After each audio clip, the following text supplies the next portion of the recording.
This is the special teams project. And in this, a referee is given a blue card. I'm over there. Hopefully this blue card is being given to the other team, but most likely this is given to us because it just seemed like we got a lot more blue cards than the other teams. So when you get a blue card, what does that mean? When we get a blue card, we are going to be a man down for 2 minutes. Or if the other team scores, the power play is over and we can put our guy back on. But for 2 minutes, we have to defend our goal. And I really mean this. The defensive power play team, for every power play killed, as well as the goalkeeper, I'm going to get them big box chicken wings. That's the thing for this year. Will be chicken wings for this year. Ken wanted it. So Let's go. for every defensive power play kill, I'll get you guys. I'll get the defensive power play and the goalkeeper chicken wings. That was on Ken. Ken wanted the chicken wings. If we decide on something else later on the season, that's fine. Brian, there you go. Ken, you can have. You don't like chicken wings, Brian? I'll make. Between the calories and my OCD tendency of not liking to get my hands dirty, it's a bad combo. I'll make special Puerto Rican chicken wings or Old Bay chicken wings for you. How about that? So that way they're not super greasy for you. So defensive power play, we're a man down. So what do we do? What do we do? Let's imagine that the other team has the ball and we need to set up. Well, for an offensive power play, the way that the other team and the way that we will set up, the way that most teams set up, is in this house shape offensively. Okay, so for an offensive power play, even though I was just talking about defensively, I guess I'll talk about offensive first. Let's just say we have the ball. The other team got a blue card, and we now throw out our offensive power play team. How do you know if you're on the offensive power play team? The way you know is you show up 2 hours before the game starts, you sit in the meeting where I go through step by step and explain different situations, especially when it comes to special team situations. We spend time talking about the lines, who the sub is to go into that line if someone gets injured.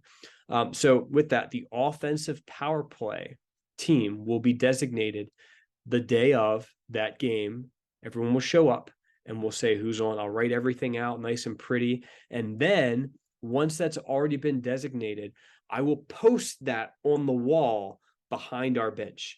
So during our games, if you're like, I wonder if I'm on the power play team, you look around and it still hasn't changed and it's on the back wall, you're still not on the power play team. If you run out, be like, oh, no, I'm going to go play power play. Nope, you're not on the power play team. I've already designated. Don't ask me to be on the power play team in the middle of the game. Hey, I can go out and do it. We'll already have people designated for the 5 people to go out on offensive power play and the 4 people to go out on defensive power play.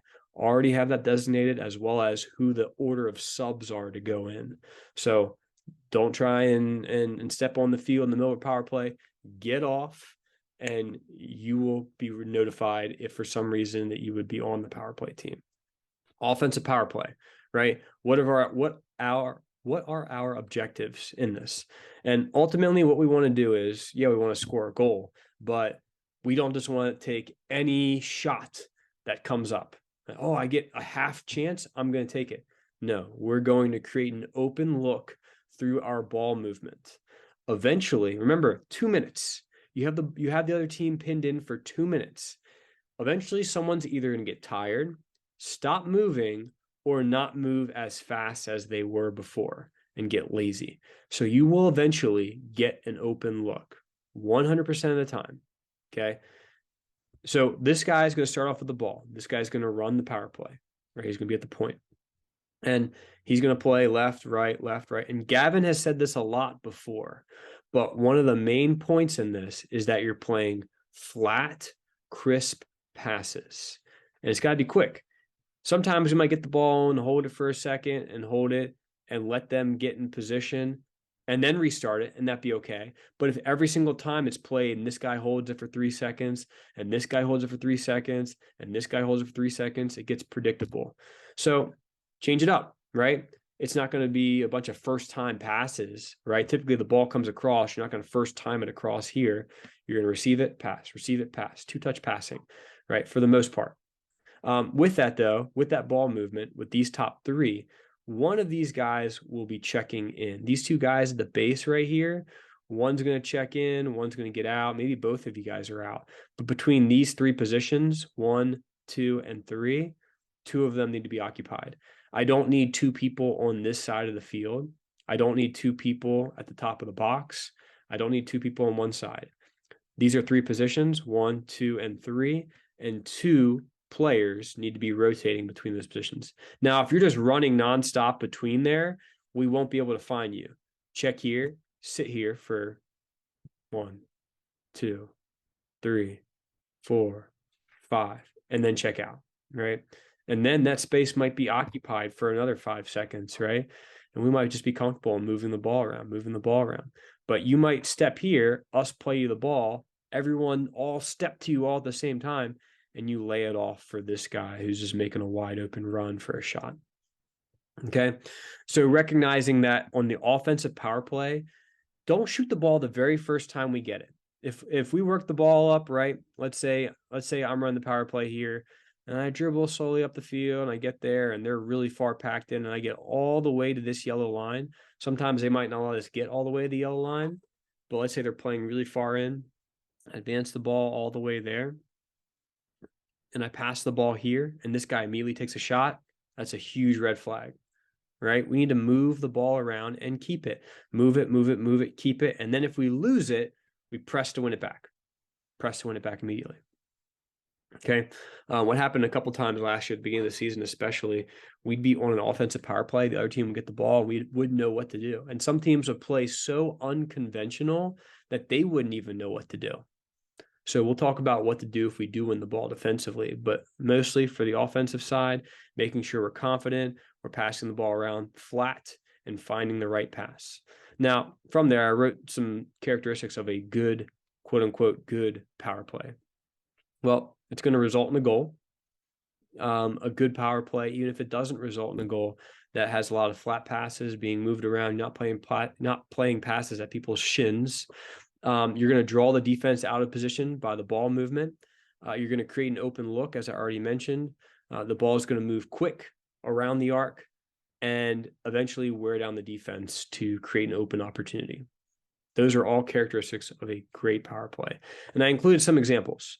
I do ask as part of the assignment for you guys to watch these 5 examples. There's a ton of examples you can find online. I just picked 5 of them. Not saying these are the best 5 examples in the world, but I picked 5 power plays and I want you to watch them. Not right the second, but they're part of the assignment. All right. For defensive power plays, right? Our main objective is to kill the power play. What does that mean? That means the other team does not score. If you kill the power play, you're going to get some chicken wings.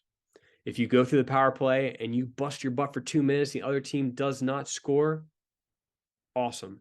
But do realize we are not encouraging you to give up blue cards and create these situations.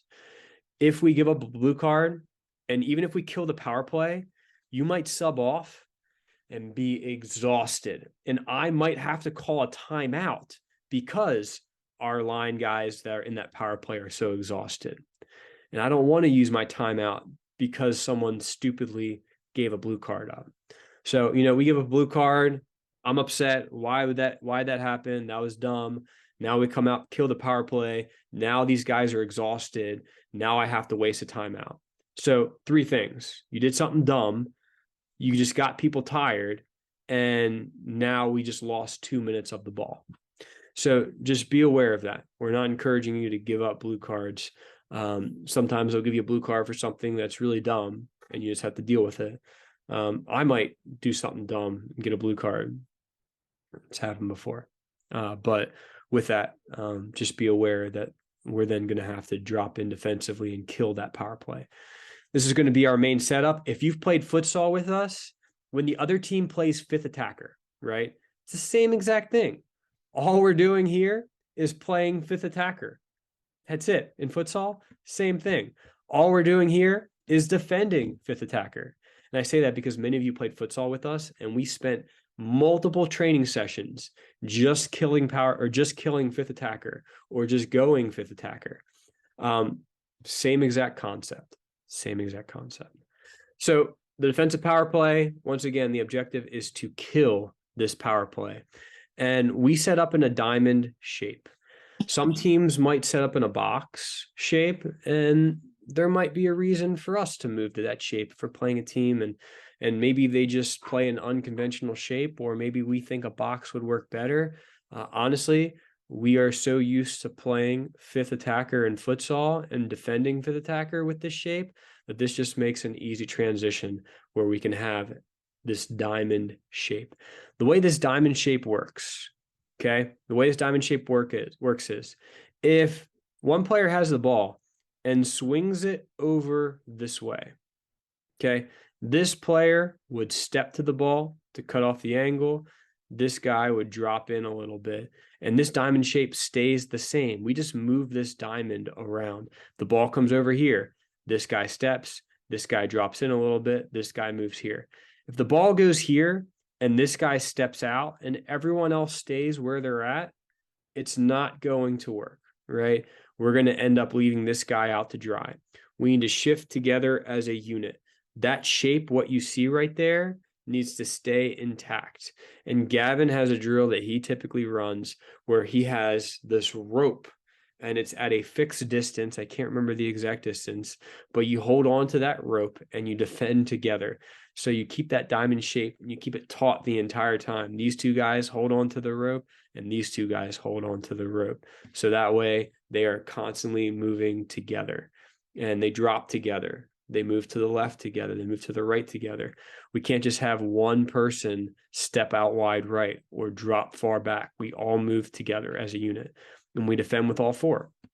You should be exhausted coming off defensive power play team, right? Even though you should be excited about going out there to go kill a power play, you shouldn't you shouldn't go, oh yes, I'm so excited to go out there to go out and run around for 2 minutes. Some of you guys, you might just be on the defensive power play team, right? You might be a line 3 guy and your role might be to go in there and kill a power play. And that might get you hyped up to go out there to go do your job, right? And that's awesome. But we shouldn't actually want to concede these because ultimately we're going to get really tired from it. If you're doing it properly, you should be working as hard as you can during those 2 minutes. Okay. If we give up a goal during those 2 minutes for some reason, then the lines reset. The guy comes out of the penalty box. So in our home field that we play in, each team has their own penalty box. The officials have a box and each team has a box. Now, with that, one good thing about we had it last year too, but most teams didn't. We have 2 subbing doors for our bench. So one door in and out is very difficult. Some teams only have one door to come in and out of. Our first away game will be at a facility where they only have one door to come in and out of. And there can be clogs coming in and out of there. You might be standing in the wrong position and get caught as you're running in and out. So with that, we will have a penalty box at our home games. As you kill the power play, the player who gave up the power play will run out of the penalty box and immediately come to go play defense. What happens is this. Let's say they take a shot and it goes over the net. Those 4 guys will all need to come off after their 2 minutes. So we might have to mix and match lines in that moment. And sometimes the defensive power play team is strategically put so that way, all the lines won't be influenced too much. Sometimes, though, we have to think on the fly and work things out where you might need to step in order to fulfill a role. We're going to do a better job this year of talking about what the line will look like immediately after the defensive power play.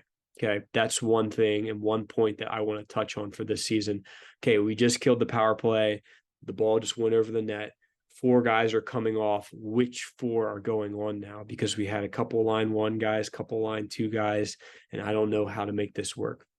So we'll talk specifically on what to do. I remember last season, there were some very good questions asked that in the moment I didn't have the answers to because we didn't properly prepare for that. So we'll do a better job this year and learn from our mistakes and get better at that. An example of a power play kill. Here's one link. Ton of videos you can find online. I'm sure you can watch a bunch of YouTube or Twitch videos to find different power plays. I'll probably add more at another time if I find more, but this was just one that I had found. So one example of a power play kill there. I encourage you to watch it. The back defender needs to be aware of the players on the right and the left. So what that means is if he's in the back, if there's a player on his right and a player on his left, the goalkeeper needs to be communicating with him and keeping him aware and just saying, "Hey, Josh, you got one on your left. This is me right here." I want the goalie saying, "Hey, look, you have someone on your left and someone on your right," or "Hey, the guy on the right just checked the middle in front of you," which I'd honestly be able to see in that moment. But being aware, constantly looking. Hey, look, got a guy on my left, got a guy on my right. Constantly looking, constantly being aware of your surroundings. This back guy, other than the goalkeeper, is going to be a key communicator in this. So with that, since these guys are going to be working really hard, a lot of the communication needs to come from the goalkeeper in these situations. A lot of the step or drop or putting a specific name and a direction to it. So especially to this back guy, right? Main communication going to this back guy, and this back guy also will be probably doing the least amount of movement, but the most aware of mental awareness, right? This top guy is going to be more tired than this guy, but this guy is going to be thinking a lot more than this guy. This guy's going to be thinking, all right, do I step there to cut off that angle? How do I cut off this angle here? What do I do to say, hey, the guy on the right, take a couple steps in, make sure you don't get split, right? If this guy's hanging out really far wide and a pass just goes right through you, right? This guy right here might be at fault for not talking to that guy to stay more compact. So making sure as a diamond that we're not getting split. So I'll throw that in there too. The diamond is not getting split.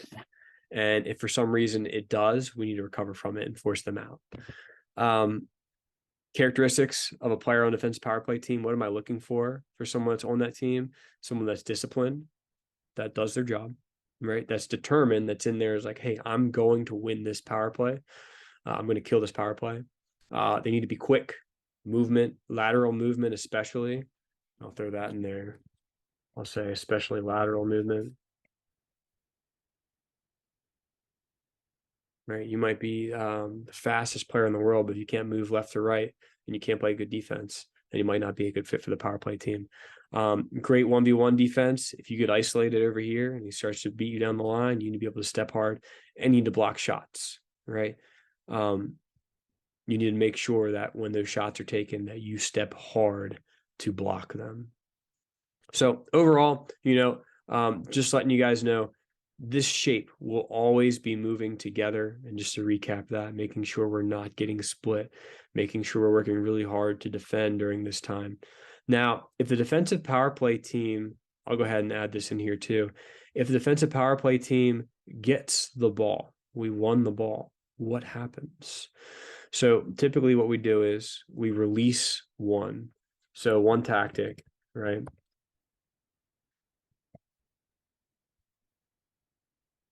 And in most cases last year, it ended up, we rotated a little bit, but Ken, in a lot of cases, was that guy. So, like, let's say, I don't know, we won the ball back here. Ken would like break out and we'd play the ball over to Ken. Ken would get the ball and it would be Ken v5, right? Or whoever that player is.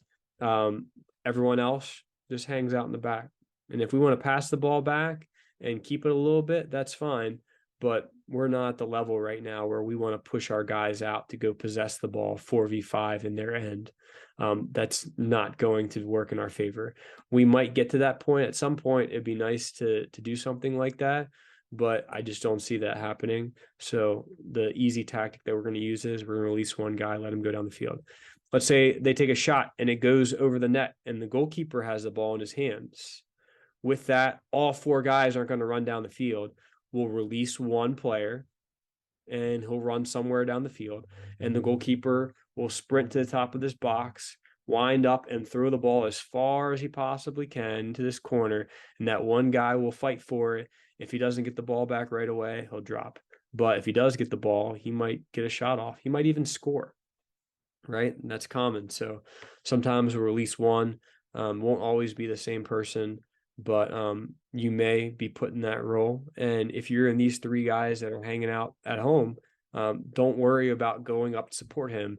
We want to keep the ball, obviously, but we also want to kill the power play. That's our number one objective. Kill the power play. Okay. Throw after taking, yes. So the ref's going to start counting. He's going to start counting time. The referee has not the referee. The goalkeeper has the ball in his hands. And as soon as he gets the ball, don't just chuck it down the field. Let the time go out 1, 2, 3, and then wind up and throw it. So that way we're wasting more time, especially if you make a save, right? If you make a save, don't get up as fast as you can and chuck it down the field. Even an extra 3 seconds to get your guy back on the field. Let's kill that power play. That's your number one goal. So if we get the ball, we'll release one player, allow him to go do his job down there. He might have to sprint right back immediately, but that might be the case. So with that, we've talked about the characteristics of a defensive power play as well. For sixth attacker, what's sixth attacker? So at some point, we might be winning.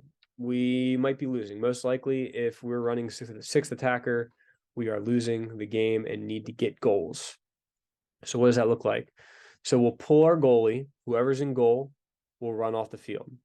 The second that he starts running off the field, we can actually run on the field, as long as he doesn't break his movement to the bench. So unlike other subs, other player for player sub buddy subs, the player has to be all the way off the field. For a goalkeeper switch, the goalkeeper just needs to start sprinting towards the bench.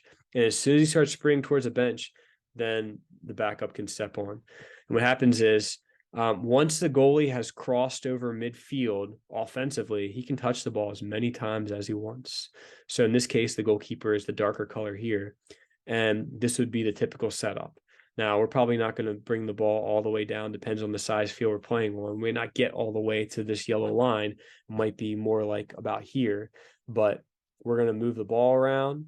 And this is going to be, for this season, how we start off, right? And I'll go through both different potential combinations, this second one too. But this first one with the tension on here, here's what it would look like. The guy running the power play should not be the goalie. I'm going to say it again. The guy running the power play should not be the goalie, because sometimes they might push us back further. And if this is the goalie and the ball gets passed over this white line and he ends up touching it for a second time over here, that's a double touch. Okay, once he crosses midfield, he can touch it as many times as he wants, but you should not have the goalie at the head of the power play here. The goalie should be on one of these two sides. Okay, so that way he's close to get back, and then also can help run it and move the ball back and forth. So with this, this field player, this wouldn't be a goalkeeper. This would be a field player that steps in and has a specific jersey that's a different color that they would step on and play, and we would move the ball around. Now, look, these are the same positions we had before, only now, rather than these two positions filled out of, only two of the positions filled out of 3. Now we have all 3 positions filled. We have the top of the arc, we have the bottom, and then the left and right side, as well as the guy leading it. Now, that being said, it doesn't always have to be the same guy here. This guy can check out and switch with this guy. This guy can switch with this one. These guys can switch across if they want, right? Even these two guys can switch if they really want to, or these two guys can switch, but typically we'll have someone at the head running the power play consistently. Okay. The other way to do it, which we did frequently last year, I'm not sure we actually we did an okay job of it. But I feel like we would create more opportunities with more triangle options here and be able to play the point more.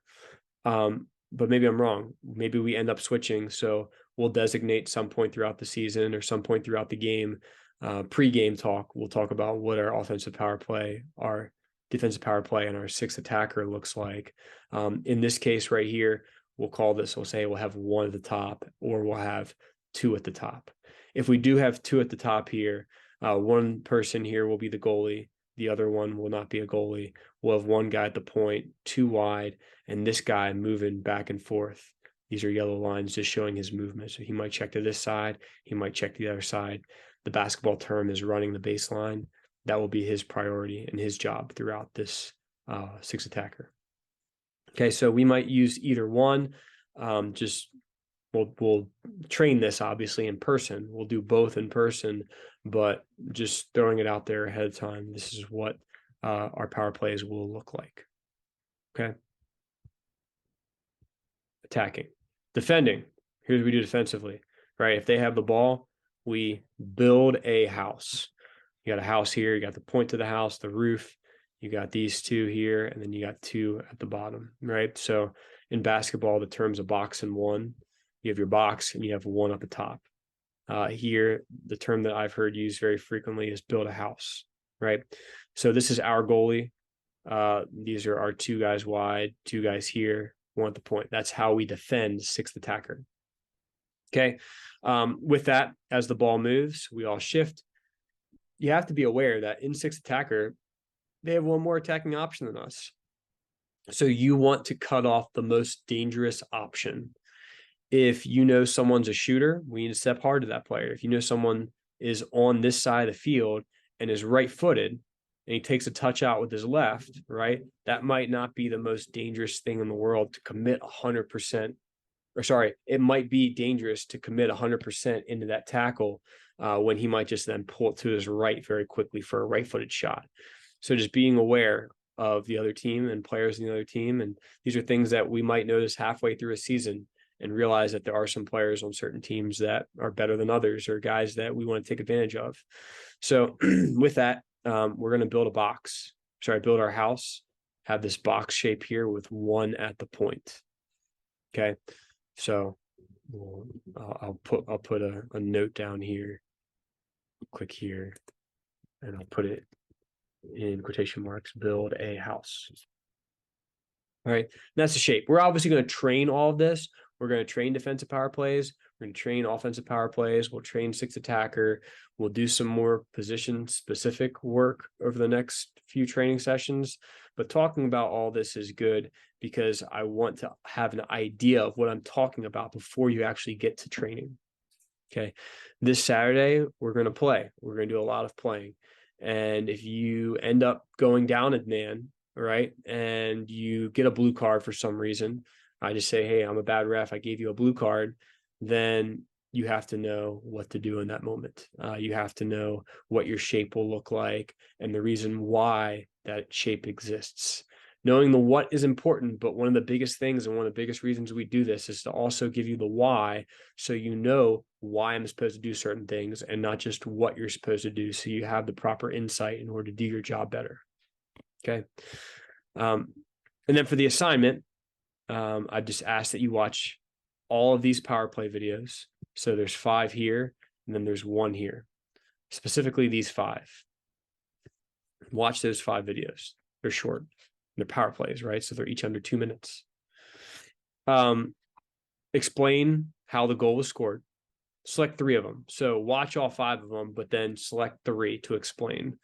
Explain how the goal was scored. Was there anything that could have been done to prevent each goal? Was this guy in the back, was he super lazy? And that's the reason why they're able to split him and score. Did this guy stop moving altogether and just get caught out of position, right? Or did they work really well and just got outmatched, right? Explain that. What did the offensive team do well? Sometimes it's not your fault. It's something that I know Gavin says frequently too. You play against fifth attacker enough, you're going to probably end up conceding a goal. If you get lucky, no, but if the other team runs fifth attacker well, in futsal, I'm talking about, but in arena soccer, if you're playing a defensive power play, the other team should score. So if you're killing power plays every single time, that's impressive. And that's awesome. That's what we want. We want guys that go out there and go work really hard on the defensive power play team. But what did the offensive team do well, which led to each goal? And that's what you would answer in this project. Okay. And that is the special teams project. Any specific questions that I can answer or maybe anything that needs to be added to this that I missed.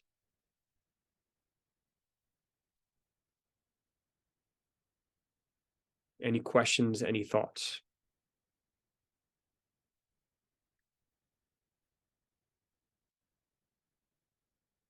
All right, well, if someone's talking, I can't hear them. If something does come up and you don't understand this, let me know. I want to explain these things. If this is your first year playing arena soccer, please reach out to me. I can help guide you through. The points of these sessions are so that way, once the season starts, we're not doing the same dumb stuff over and over. We didn't do any of this last year. I wrongfully assumed that by watching film that you would understand this stuff. Some of you got it, some of you did not. So just doing this so that way, when we start doing these things on the field, you now understand why I'm upset, right? You understand why these things are important. And I want you guys to ask questions, right? I don't know everything. I'm going to make mistakes. I'll go out there and I might do something that I said not to do. And I'm not necessarily do it on purpose, but it's because I'm a human and we all make mistakes. And I might go out there and end up making the most mistakes out of all of you. And then I go home and I'm way more upset than you are. I hold myself to a high standard. I know I make mistakes and I go back and I rewatch those mistakes until they hurt. Right. I just rewatched the Nova game all over again, right, from last year in February. And that was a bad game. Some players played worse than others in that game. But with that, rewatching that, picking up on patterns and things that I see and things I want to do better at. So please let me know if there's any points that you want to add that I might be not picking up on or just overseeing here. I'm not the all-knowing authority on this. So,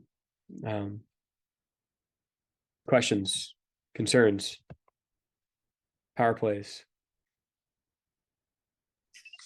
Hey, Josh, just very quickly, probably don't need to discuss this more in depth tonight, but there was one or two times last year, I know it was rare, but we actually went 2 men down. So I think just people being aware that that's possible and maybe at some point in training just addressing how to try to, obviously very hard to handle that. But I remember that happened at Nova, speaking of the game you said you were watching earlier, and we had no idea what to do because it never even occurred to us that that was possible to even happen. Yeah. So, yeah, it's the only thing I thought of. Yeah, if that were to happen, then instead of the diamond shape, we'd move into a triangle shape, a 2-1. And yeah, that's not even something that we will do our fair share of 3v1s and 4v2s and 5v3s. But in that moment, you should get scored on. If you're going 5v3, you should get scored on. But you want to keep the same principle as the diamond shape, only then as a triangle. So I can maybe even add in there and say it is very possible to go down 2 men to only have 3 defensive players. And then I'll say, if that happens, we will move to a triangle shape with 1 at the point and 2 sides. Okay. Great question. Yes, I know that did happen last year, and it does happen outside of our games too. It's very possible that could happen, but good thing to point out.